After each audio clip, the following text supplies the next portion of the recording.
Hi, welcome back to Villefranche in another weekend confinement.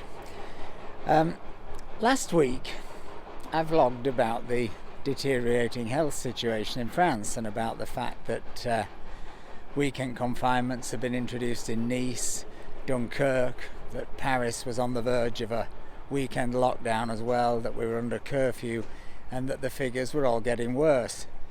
And I said that, well, it seems pretty unlikely to me that A, the borders will open up much before May into June for foreign tourists, and that B, bars, restaurants, etc. were also likely to remain closed until then. Then this week the French threw a spanner in the works and they announced they were opening the borders. Yep, you heard that right. Tourists from Britain, tourists from 5 other countries can come to France. What's going on?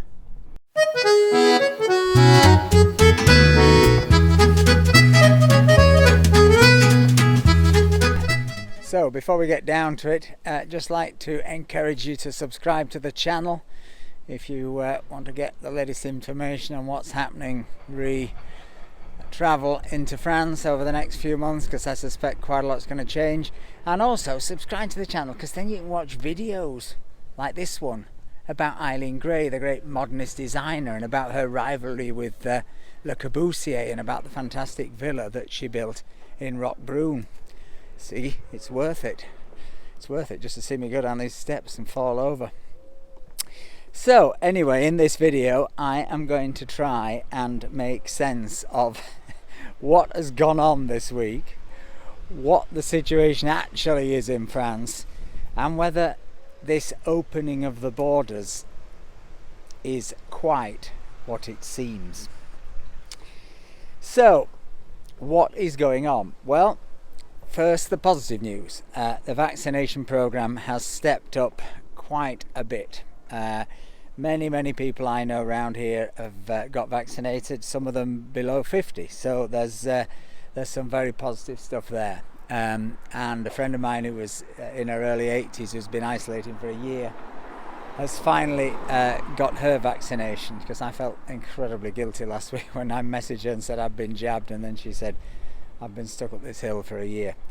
But anyway, all is good, she's been done. So that's the positive news.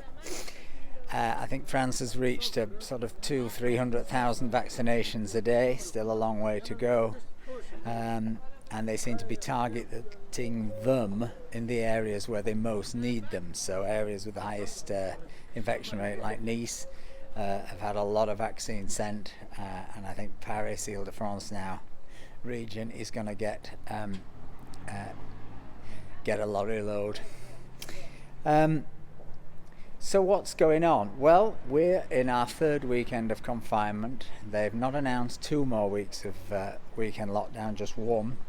So many people around here are hoping this might be the end of the weekend lockdowns. I'm not totally sure, but it certainly could be. The situation here, which was at sort of 750 cases per 100,000, has improved a little bit, but the hospitals are still very busy.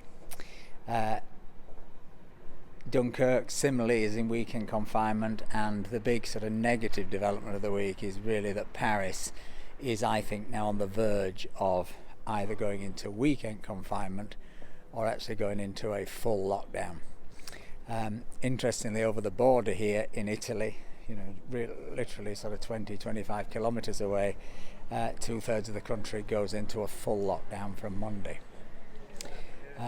So this is the situation we are in, and I'm now walking through the old town of Villefranche. It's a rather dodgy light, but you can see that there is very little happening. I keep calling this now the town that never wakes, but it's a shame because it's such a beautiful day. So the situation has certainly not improved in any meaningful way. In terms of the overall figures, the hospitalizations are still stuck at around 25,000. numbers in ICU have gone up to about 4,000. Now that's high, but it's not as high as the first peak of the first wave, and it's not as high as the peak of the second wave. But there are areas of Paris where patients are actually being shipped out to other hospitals. So that's why I think the situation in Paris is as it is. So clearly it's incredibly crucial for France to get as much of this vaccine in people's arms as they can, and they are doing so. The doctors have started vaccinating. I think the pharmacies come online next week, and we've got lots of big local vaccination centres. So why, given those figures, why on earth has France opened its borders to Britain and to 6 countries? And that literally is the truth. You can technically come to France on holiday. Now, here's the trick. Well, as far as I can see, the 6 countries that have been opened up to, not one of them actually allows its own people to travel internationally at the minute. Certainly in the UK, it's completely illegal to travel for leisure purposes. Australia, Singapore, I think is one of them. But unless I've missed something, I don't think any of those people can actually come to France. So there's not suddenly going to be an explosion of tourists rushing here. And to be honest, why would there be when we're still in confinement at weekends and all the shops, all the bars and restaurants are closed, even though the shops are open.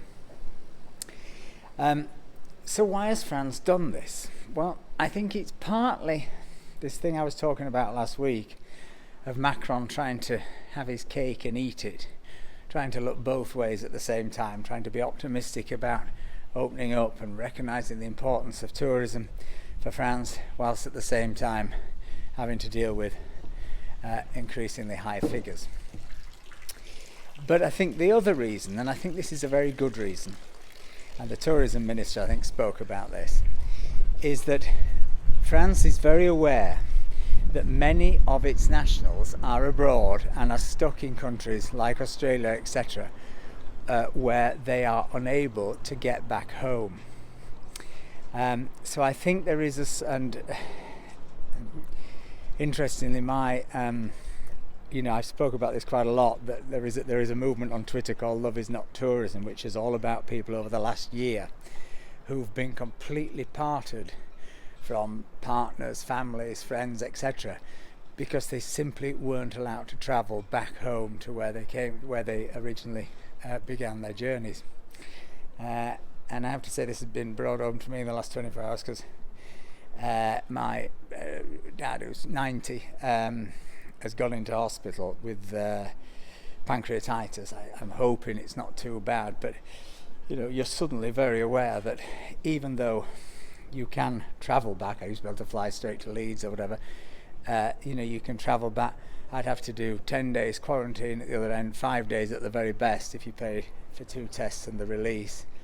So actually opening borders is not just about Instagrammers coming to lay on beaches in Dubai. It's actually about people being able to be with relatives, etc. Incidentally, I was looking this up. One of the reasons, there are various reasons that you are allowed to travel abroad from Britain right now, if you fill in a form. And some of them are work related. One of them appears to be if you go into a wedding.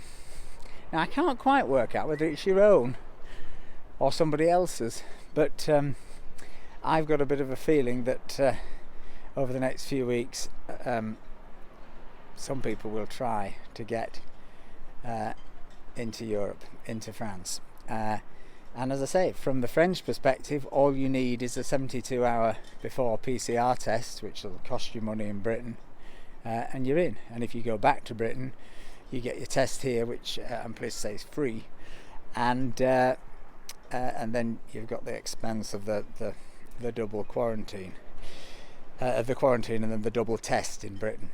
I have to say, I still think that I'm pleased that the Hancock has removed the red zone quarantine order on Portugal, because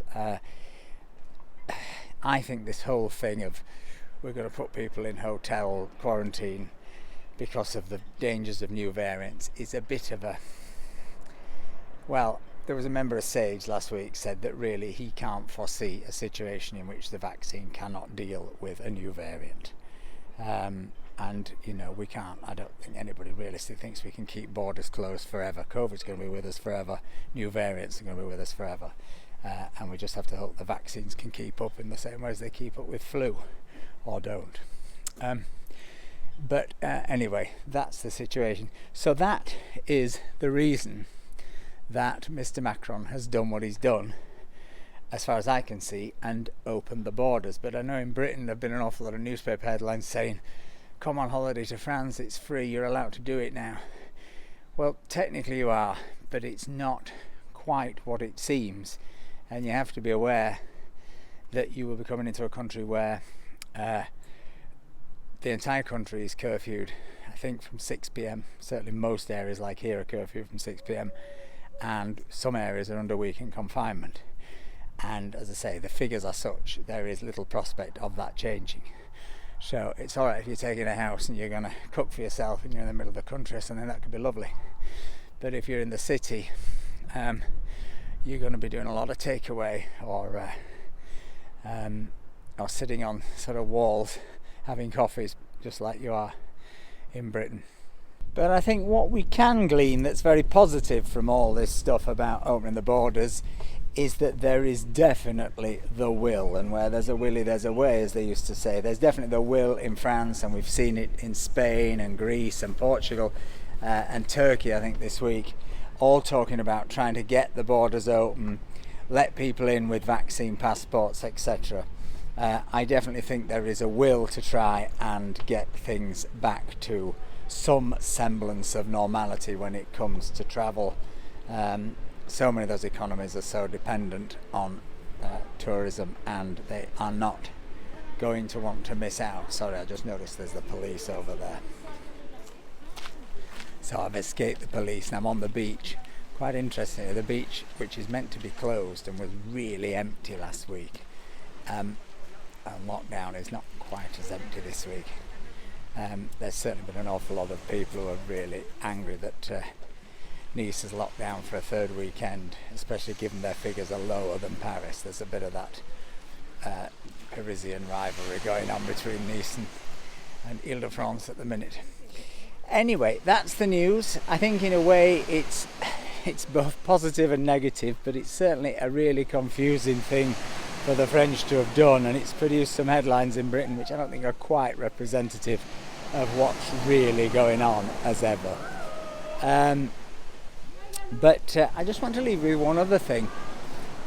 I was reading a piece this week that something I knew a little bit about, that the French are very keen on swinging. They call it libertinism. They're libertines. 6.5 million French are reputed to swing. And indeed, I remember in the early days of the old COVID thing, there was all kinds of outbreaks in Cap d'Agde and big swinging areas. Oh, there's police taking tickets up there. But anyway, I was reading this week that you've got to be very careful what pudding you take to a French dinner party, because if you take a strawberry flan, it's a bit like the old pampas grass or car keys in the middle of the table. Be very careful. I'm coming to hide in here because the police are coming. Speak to you soon. Take care. Have a lovely week. Bye.